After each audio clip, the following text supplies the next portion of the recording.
하나님은 하나님의 백성들에게 감사를 명령하시고 그 감사를 기억하면서 절기를 지키도록 말씀하셨습니다.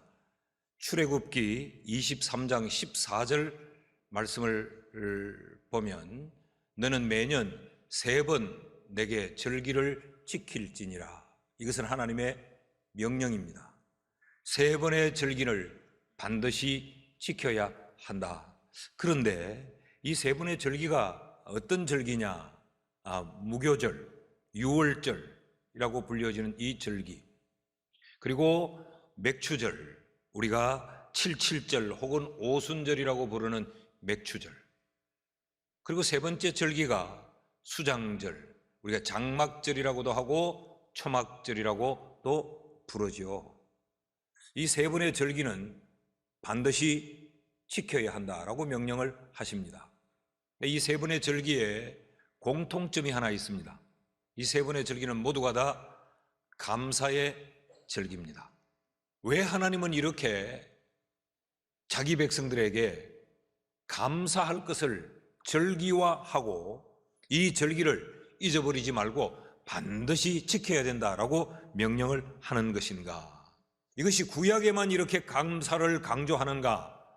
구약에는 이런 절기를 통하여서 감사할 것을 우리에게 강조하신 반면에 신약에 들어오면 모든 일에 감사하고 항상 감사하고 하나님을 믿는 모든 사람이 감사하라고 말해요. 에베소서 5장 19절에서 20절 말씀을 보면요, 시와 찬송과 신령한 노래들로 서로 화답하며 너희의 마음으로 주께 노래하며 찬송하며 범사에 우리 주 예수 그리스도의 이름으로 항상 아버지께 감사해라 라고 말해요.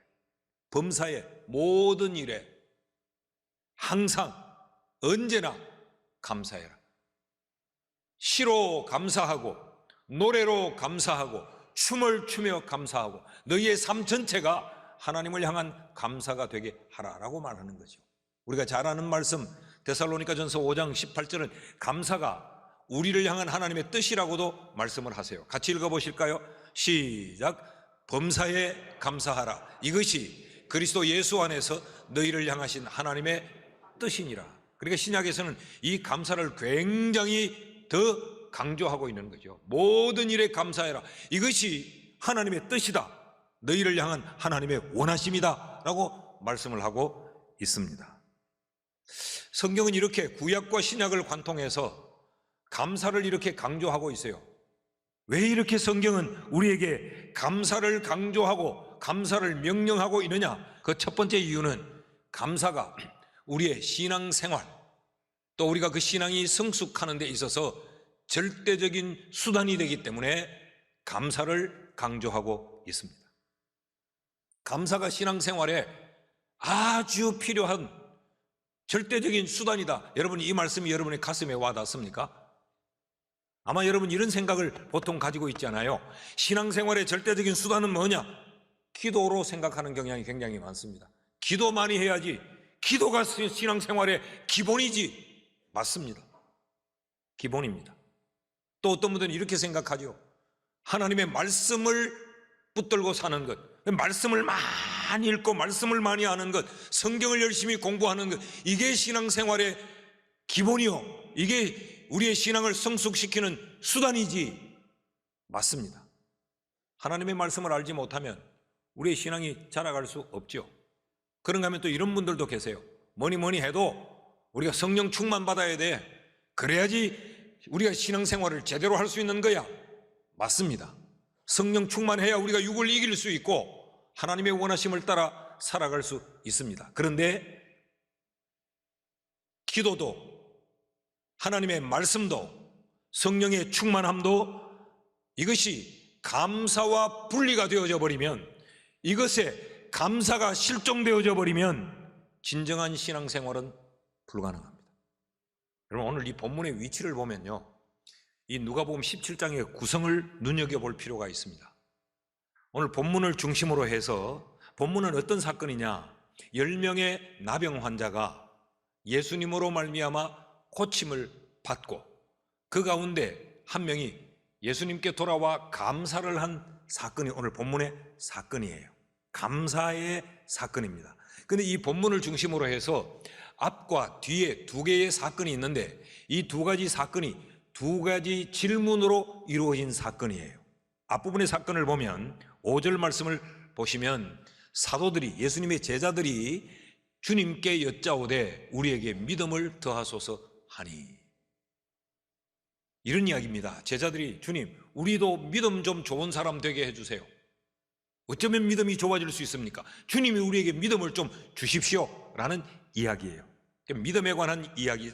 그 다음 이 본문을 넘어서 그 다음에 이어지는 사건은 20절의 질문으로 시작되는 사건입니다. 20절의 말씀을 보면 바리새인들이, 앞부분에는 예수님의 제자들이, 그리고 20절에 보니까 바리새인들이 하나님의 나라가 어느 때에 임하니까 묻거늘. 이것은 이런 이야기입니다. 하나님의 나라는 언제 임합니까? 우리도 하나님의 나라를 좀 봤으면 좋겠어요. 우리도 하나님의 나라를 좀 경험했으면 좋겠어요 라고 하는 하나님의 나라에 대한 질문을 던지고 있는 겁니다. 자, 여러분, 믿음과 하나님의 나라 이 사이에 감사가 지금 들어있는 거예요. 믿음은 뭐냐? 믿음은 신앙생활의 기본이죠. 믿음 없이 신앙생활을 시작할 수도 없고 믿음 없이는 신앙생활을 지탱해 나갈 수도 없어요. 그러니까 믿음은 신앙생활의 기본이요, 하나님의 나라는 뭐냐? 하나님의 나라는 신앙생활의 최고봉이죠. 그런데 이 믿음이 하나님의 나라를 경험하는 믿음이 되려면 감사가 있어야 된다. 감사가 없는 믿음은 하나님의 나라를 경험하지 못한다는 것이죠. 하나님의 나라를 경험하며 여기서 맛보고 누리며 살려면 그 삶에 반드시 감사가 있어야 된다는 거죠. 그러니까 믿음과 하나님의 나라를 연결시켜주는 이 브릿지, 이 다리, 이 수단이 뭐냐? 감사라는 거예요. 여러분, 감사가 이렇게 소중하다는 것을 생각해 보셨습니까? 기도는 굉장히 소중한 것으로, 성경을 공부하는 것은 굉장히 대단한 일로, 성령 충만의 어떤 은사를 받는 것은 엄청난 일로 여기는데, 성경은 우리의 믿음이 하나님의 나라를 경험하려면, 우리가 이 땅에 살며 신앙생활을 하면서 하나님의 나라를 경험하며 살기 위하여 그 절대 수단이 뭐냐? 감사라는 거죠. 감사 없이는 믿음이 자랄 수가 없습니다. 감사 없이는 천국에 대한 경험이 불가능합니다. 누가복음 18장에도 예수님의 두 가지 비유가 나타나는데, 하나의 비유는 과부와 재판장의 비유입니다. 우린 과부와 재판장의 이 비유를, 그 내용은 이런 내용이에요. 억울한 일을 당한 과부가 재판장에게 가서 자기 억울함을 풀어달라고 이야기합니다. 그런데 재판장이 쉽게 들어주지 않아요. 그러니까 밤낮을 물어나고 이 재판장을 찾아가고 매달립니다. 그런데 이 재판장은 어떤 재판장이냐? 불의한 재판장이에요. 못된 재판장이에요. 그런데도 과부가 그렇게 매달리니까 들어줘요. 우리는 이 비유를 들으면서 무조건 주님에게 땡깡을 부리고 주님에게 간절히 막 매달리면 주님이 들어준다, 이런 의미로 생각을 하는데, 이 비유를 들으면서 주님이 뭐라고 말씀하냐면, 하물며 하늘에 계신 너희 아버지께서 들어주지 않겠느냐? 그렇게 말씀해요. 그러니까 이런 이야기입니다. 믿음을 가져라 하나님에 대하여서 이 불의한 재판장도 그 과부의 소원을 들어주잖아. 하나님이 안 들어주겠느냐? 하나님을 믿으라. 믿음을 강조하는 거예요. 믿음을. 그러면서 바리새인과 그 다음 또 하나의 비유는 바리새인과 세리가 성전에 기도하러 올라간 내용입니다.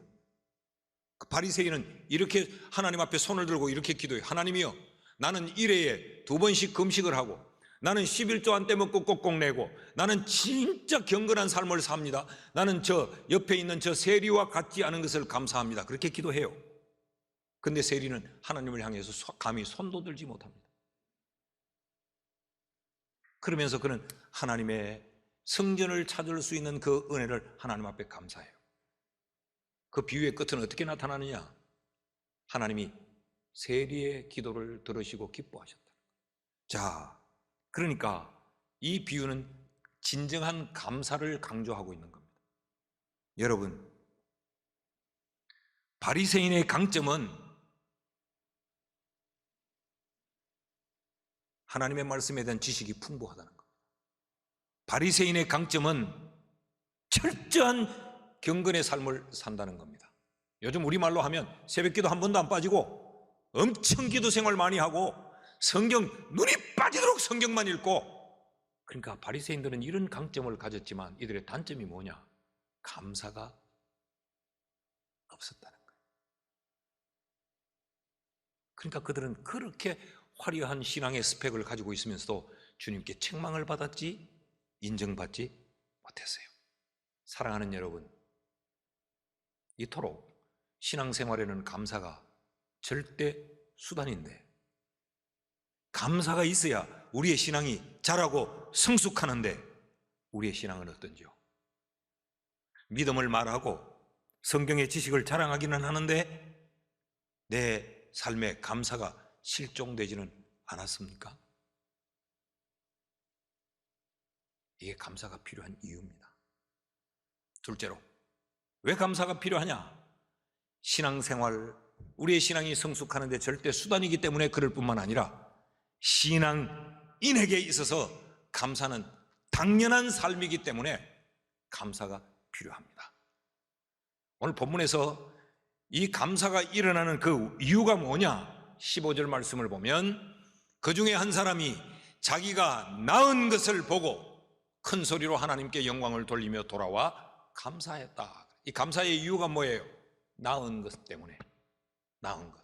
이 사람이 무엇이 낳았느냐? 12절 말씀을 보면요, 한 마을에 예수님이 들어가시니 나병 환자 10명이 예수를 만나러 멀리 서서, 여러분 이 당시에 나병은요, 사람이지만 사람의 취급을 받지 못하고 죄에 대한 천형으로 하늘의 벌로 인식되어 있던 때입니다. 그러니까 이들은 성 안에서 살지 못해요. 격리된 삶을 사는 거죠. 그래서 예수님이 한 마을로 들어가셨는데 이들이 예수님께 가까이 뛰어나가지도 못하고 멀리 서서, 이게 이 사람의 현실이에요.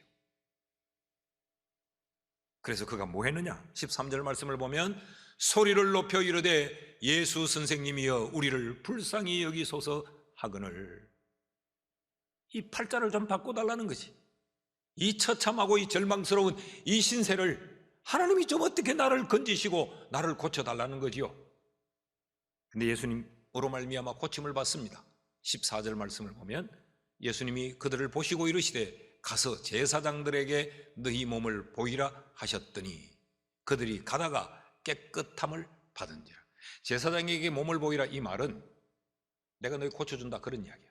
그 당시에는 이 제사장에게 가서 우리가 문둥병이 다 나았습니다, 나병이 나았습니다 라고 확인을 받아요. 마치 우리가 코로나를 걸려서 격리를 하면 마지막에 다시 한번 또 해보고 반응이 안 나온다, 이제 활동해도 좋다, 이런 것처럼 그 당시에는 이 제사장이 그런 역할을 했어요. 제사장이 가서 네 몸을 보이라. 그래서 이들이 가다가 나병이 나았어, 없어졌어. 그러니까 10명이 얼마나 기뻤겠습니까? 그러자 그 중에 한 사람이 보인 반응이 15절에서 16절이에요. 그 중에 한 사람이 자기가 낳은 것을 보고 큰 소리로 하나님께 영광을 돌리며 돌아와서 예수의 발 아래 엎드려 감사하니 그는 사마리아 사람이라. 자, 이 감사하는 사람을 보고 예수님이 뭐라고 말씀하는지를 눈여겨보셔야 됩니다. 17절 말씀을 같이 읽으시죠. 시작. 예수께서 대답하여 이르시되 10사람이 다 깨끗함을 받지 아니하였느냐? 그 9은 어디 있느냐? 이 말씀을 좀 띄워놔 보시죠. 예수님께서 이렇게 말씀합니다. 10사람이 낫지 않았니? 그런데 그 9은 어디 있고 한 사람 너만 왔느냐? 이건 무슨 이야기입니까? 나음을 입었으면 너처럼 돌아와 감사하는 것이 당연한데 나음을 입고도 돌아와 감사하지 않는 그들 어디 있느냐, 그런 말이에요. 왜? 당연한데 당연함을 당연하게 하지 않느냐는 이야기입니다. 그 아홉은 어디 있느냐? 그런데 이 한 사람을 유독히 돌아와 예수께 감사하는 이 사람을 그는 사마리아인이라 그렇게 말하죠. 그런 것을 보면 우리가 유추해 볼 수 있어요. 돌아와 감사하지 않은 그 아홉은 유대인이었을 가능성이 대단히 큽니다. 지금 예수님께서는 네가 유대인이냐 사마리아 사람, 여러분 사마리아인은 유대인이 개처럼 취급했어요. 버림받은 민족, 이방인. 이게 그들 사회에서는 대단히 중요했을지 모르지만 예수님이 보실 때는 유대인이냐 사마리아인이냐가 중요한 것이 아니고 감사할 줄 아느냐 감사할 줄 모르느냐, 이게 중요한 거죠. 그 아홉은 어디 있느냐, 이게 예수님의 지금 마음이 아프신 겁니다.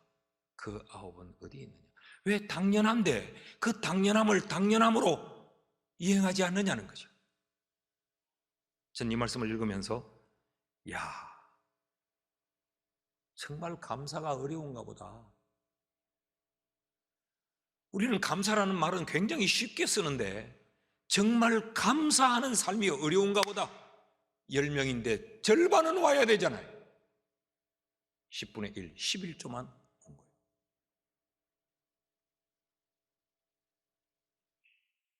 여러분, 우리가 원래 어떤 존재였습니까? 우리가 원래 죄인이었습니다. 우리가 이스라엘 민족, 우리가 택함받은 하나님의 백성이 아니고 우리는 이방인, 사마리아인이었습니다. 그런데 지금은 어떻게 됐습니까? 우리가 죄를 사함받았습니다. 하나님의 자녀가 되었습니다. 그렇다면 나병을 고침받은 그 사마리아인처럼 우리에게도 감사는 당연함입니다. 에베소서 2장 3절 말씀을 보면 전에는 우리도 다 그 가운데서 우리의 육체의 욕심을 따라 지내며 육체와 마음이 원하는 것을 하여 다른 이들과 같이 본질상 진노의 자식이다. 우리는 저주받은 백성이었습니다. 우리는 하나님께 버림받은 자였어요, 전에는. 그런데 에베소서 2장 12절과 13절 말씀을 보면 그때는 너희가 그리스도 밖에 있었고 그리스도 밖에 있었을 뿐만 아니라, 그러니까 너희는 택함받은 사람이 아니라 이스라엘 나라 밖의 사람이요, 이스라엘 나라 밖의 사람이니까 너희는 하나님의 약속의 언약들에 대하여서도 철저하게 외인이요, 그러니까 세상에서는 소망이 없는 자고 살아봤자 지옥이요 뿐만 아니라 하나님도 없는 자였는데, 이제는 전에 멀리 있던 너희가 그리스도 예수로 말미암아 그리스도의 피로 가까워졌느니라. 그렇다면 감사는 당연함입니다. 성도라면, 신앙인이라면 감사는 당연함이에요. 이런 찬양이 있죠. 1000번을 불러도 내 눈엔 눈물이 멈추지 않는 것은 십자가의 그 사랑, 나를 살리려 하늘 보자 버리신 나를 사랑하는 분, 그분이 예수요. 예수의 이름을 1000번 만번을 불러도 눈에는 그저 감사의 눈물이 나는 것밖에 없더라. 이게 성도입니다. 여러분, 우리의 삶에 감사가 있기를 주의 이름으로 축복합니다. 셋째로, 감사가 왜 필요한가? 성도의 당연한 삶이기 때문에 감사가 필요할 뿐만 아니라 감사는 하나님께 드리는 예배이기 때문에 감사는 필요합니다. 고침받은 이 사마리아 사람, 이 사람의 행동을 다시 한번 보죠. 15절과 16절을 보면 그 중에 한 사람이 자기가 낳은 것을 보고 큰 소리로 하나님께 영광을 돌리며 돌아와 예수의 발 아래에 엎드려 감사하니 그는 사마리아 사람이더라. 자기가 낳은 것을 보고 이 사람이 취한 두 가지 행동, 큰 소리로 하나님께 영광을 돌렸다, 그리고 돌아와 예수의 발 아래에 엎드려 감사했다라는 거죠. 여러분, 우리가 영광을 돌린다는 말을 잘 쓰죠. 하나님께 영광 돌려야지, 하나님께 영광 돌리는 삶을 살아야 되지, 이 표현을 많이 쓰죠. 여기 돌린다라고 하는, 영광을 돌린다라고, 드린다라고 하는 이 말이 디도미라는 말인데, 이 말은 제물로 드리다, 그런 말이에요. 그러니까 자기가 낳은 것을 알고 큰 소리로 하나님께 영광을 드렸다라는 이 말은 큰 소리로 하나님께 영광의 제물을 드렸다라는 거죠. 그러니까 이건 예배 용어입니다. 예배 용어. 이 사람은 감사로 하나님께 예배한 거예요. 여러분, 우리가 하나님 앞에 감사하는 것이 이게 하나님께 드려지는 예배예요. 그리고 엎드려 감사했다. 여기 엎드리다라고 하는 이 말이 핍토라고 하는 말인데, 이 말은 무엇에게, 내가 지금 엎드리고 있는 그 대상자에게 자기를 내던지다. 그렇게 자기를 완전히 그에게 드려버리는 것, 그 대상자 속으로 나를 집어넣어버리는 것이라는 의미예요. 근데 감사가 나를 하나님께 온전히 내던지는 것, 이 감사가 나를 하나님 속에 집어넣는 것이라는 의미입니다. 감사가 이렇게 엄청난 의미를 가졌다는 것을 아시는지요? 그러니까 감사는 뭐냐? 우리가 하나님 앞에 제물을 드리는 거예요. 예배예요. 오늘, 아니 지금까지 살아오면서 드린 우리의 예배에 감사가 있습니까? 우리의 생각 속에 감사가 있고, 우리의 입술에 감사가 있고, 우리의 찬양에 감사가 있고, 기도에 감사가 있고, 우리의 몸에 하나님께 드리는 감사가 있어야 그게 예배라는 거죠. 그러면 이 감사라는 것이 하나님께 내가 들어가는 것이다, 하나님 속에 내가 나를 완전히 집어넣어 버리는 것이다, 이 하나님에 대한 경험을 말합니다. 여러분, 감사하게 되면 하나님을 경험해요. 우리가 앞부분에서 살폈죠. 감사는 하나님의 나라를 경험하게 하는 수단이라고. 감사는 예수님을 경험하게 만듭니다. 이 경험이, 하나님을 경험하는 이 경험, 예수를 경험하는 이 경험이 우리에게 능력이 돼요. 이게 우리에게 능력이 돼요. 이 경험이 우리에게 기적이 되고, 예수를 경험하는 이 경험이 우리에게 치료가 되고, 예수를 경험하는 이 경험이 우리에게 있어서 삶의 변화를 가져오게 만듭니다. 여러분, 우리가 수없이 예배를 드리는데도 삶의 변화가 없고, 수없이 예배를 드리는데도 하나님의 능력을 체험하지 못하고, 예배를 이렇게 오랜 세월 드리는데도 내가 드리는 예배에서 하나님의 기적이 내게 경험되지 못하는 이유가 뭐냐? 감사가 없어서 그래요. 감사가. 여러분, 감사가 없으면 예배의 순서와 절차를 진행하는 것에 불과합니다. 이 감사가 없는 예배는 형식에 불과해요. 그게 아무런 능력도, 아무런 기적도, 하나님으로 말미암는 그런 일들이 일어나지 않습니다. 여러분은 예배 보는 자입니까? 아니면 예배로 하나님을 경험하는 자입니까? 이것이 감사가 필요한 이유예요. 그래서 성경은 감사를 이렇게 강조하는 거예요. 사랑하는 여러분, 우리가 감사로 예배해서, 감사로 드리는 그 예배를 통하여 우리가 하나님을 경험하고 하나님과 연합되는 이런 은총을 누리는 성도가 되기를 주의 이름으로 축복합니다. 우리의 감사를 한번 점검해 보세요. 감사보다는 늘 원망이 더 익숙하고, 감사보다는 내가 불평이 더 가깝고, 감사보다는 내 자랑, 내 의의를 드러내는 것이 더 가깝고, 내게 감사는 그냥 욕심과 욕망이 내게는 가득 차 있고, 그런데 놀랍게도 감사를 붙들고 감사를 실천하면 이런 것들이 눈 녹듯이 녹아져 사라집니다. 여러분, 그러므로 제 말을 깊이 들으시면 좋겠어요. 너무 고상하고 너무 거룩하고 너무 경건한 신앙을 꿈꾸지 마십시오. 감사하십시오. 다 성경에 무슨 뭐 단어의 의미를 더 깊이 알고 무슨 성경의 지식을 많이 가지려고 하는 것에서만 멈추지 말고 감사를 좀 하십시오. 신비로운 지경의 그런 영적인 체험의 자리에만 이르려고 하지 말고 감사를 실천하세요. 그럼 우리가 초막이나 궁궐이나 내 주 예수 모신 곳이 그 어디나 하늘나라 상황과 조건과 이 모든 여건을 불문하고 우리가 감사하면 하나님의 나라를 경험해요.